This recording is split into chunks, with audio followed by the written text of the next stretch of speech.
bikes. I get like verbal tics, you know? I don't have Tourette's. I wish I did. It looks fun.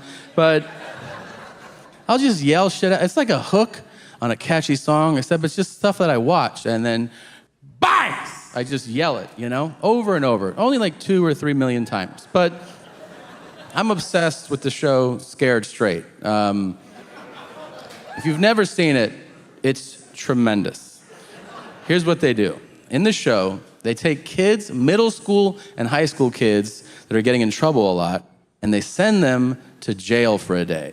And the idea is that jail will scare the fuck out of the kid, and then he'll get his life together, hence Scared Straight. It's tremendous. I'm obsessed with one episode. It aired once in 1999. Here's what's great. It aired uncensored, which is bananas.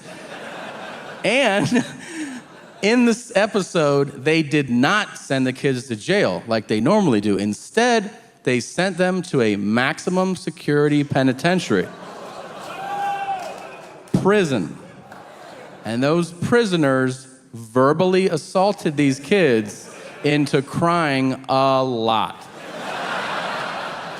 And it's the funniest shit I have ever seen in my life. First of all, don't feel like too bad for these kids are super badass. They're not like spitting spitballs in class and they're fucking stabbing other kids. They're badass kids, okay? And they show up to this thing with attitude. Like they walk in, they're like, what's up? This ain't shit. I run 6th grade. I ain't scared of you, man. Like, can't scare me.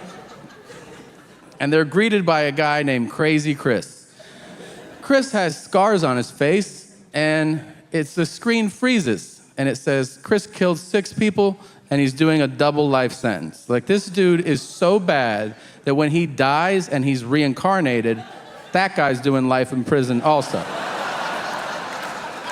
So, this is a bad motherfucker right here. The kids are like squatting around, and Chris is like, hey, my name's Crazy Chris. And from now on, you will see me in your nightmares. And the kids are like, what the fuck? Like, I'm 12, don't talk to me like that, man, that's crazy. And then he goes, if I ever see you again, I'll take a bite out of each of you. And they're like, all right, we're all reformed now, thank you very much. So, Jesus, but they can't leave. The next guy comes up to him and he goes, hold my pocket. Hold my pocket. And he makes kids walk around holding the inside of his pocket. You understand? So he walks and then they're like, I don't know what you know about prison, but if you're holding on to another dude's pocket, it's gonna be a rough day, all right? Not only is this guy making kids hold his, he's talking ridiculous shit to middle schoolers. He's like, I'm gonna make you suck my dick for breakfast. Every morning. And the kid's like, I hate breakfast. Funny shit like that. So, he's like, I'm gonna mush your motherfucking face. And the kid's like, so it's so fucking funny. There's one exchange where this dude, he pulls a kid out of line. The kid's like 13. He weighs, 100 pounds. And he has a bowl cut, okay? He has a bowl cut in prison. It's parted in the middle. And the prisoner goes, why are you here? And the kid's like, stealing? And he goes, the fuck you took?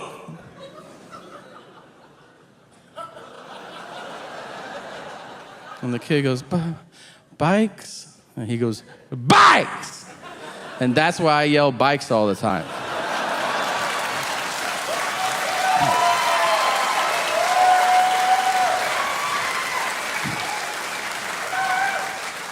You should see me when we drive by a bike store. Holy shit. I'll be like, ah. And my wife, she's pretty over it. She'll go like, you get one. I'm like, all right, I'm gonna make this shit count. So I'll pull over, I roll down the window, and I wait until I see somebody checking out one of the sidewalk displays, like with all the bikes out there.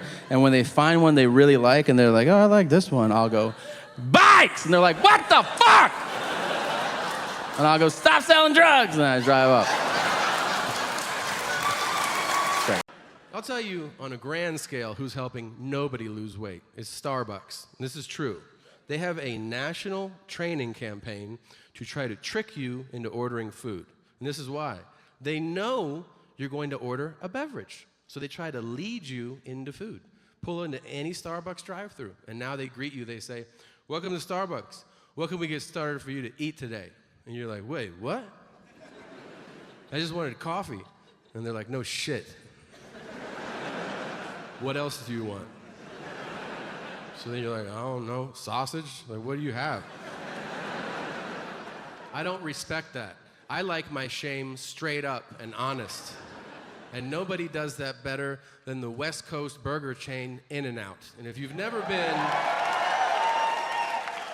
in In-N-Out, get your fucking life together and go. And I want you to go simply so you can experience the most shameful and honest question in all of fast food. Because you pull up and you go, I'll have a double, fries and a Coke. And they go, will you be eating in the car?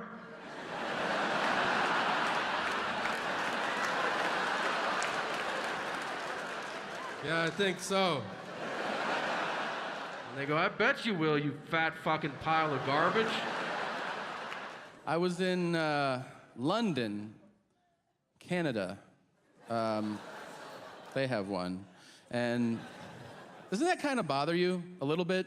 Like when a barely city is like, let's just name it after an awesome city. And they have the nerve to ask you, like, how do you like London?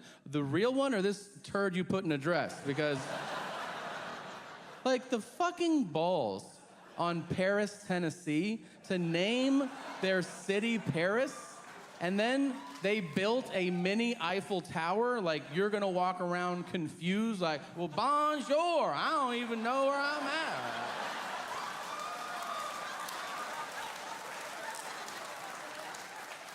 Can I get me a croissant?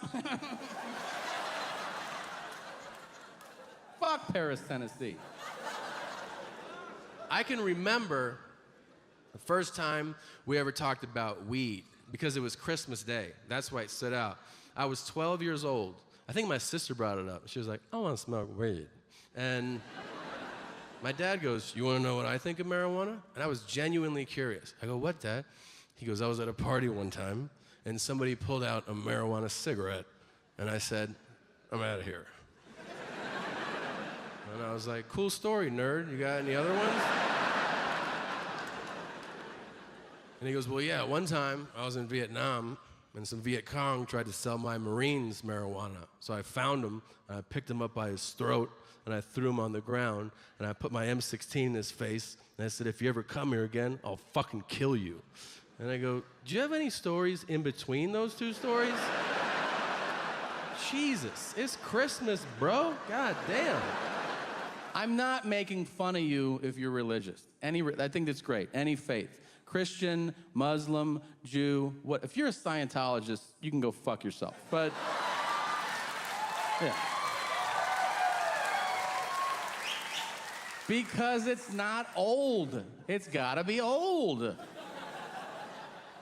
I think it's fair to say there's sometimes I don't want to hear about it, you know? Like working out, getting high. That's a bummer, right? When there's pills and cash and tits out and someone's like, have you thought about accepting the Lord into your life? And you're like, I'm trying to make bad decisions. Why are you doing this to me? That and pre-sex, that is the worst. During sex, assalamu alaikum, anything goes. But pre-sex, like right before, and the girl's like, what if God's watching us? And you're like, what? What if God is watching us? Of course he's watching us. He sees everything, and this is hands down his favorite shit. Yeah. How bought weed from a dude in a standalone trailer one time. Not a trailer park, a solo trailer. The most terrifying housing situation that exists. Like where other trailer people are like, get the fuck out of here, and they kick him out. I just walk up to that shit, 15. And this dude's like, you trying to get a sack? I was like, oh shit, yeah. He goes, we could go do that. I was like, all right, cool. And he goes, we just need to go get it. I was like, you don't fucking have it? Isn't that your sole responsibility? So I tried to play cool. I was like, all right, let's go get it. He goes, I'll go get it. You stay here and watch my place. And I was like,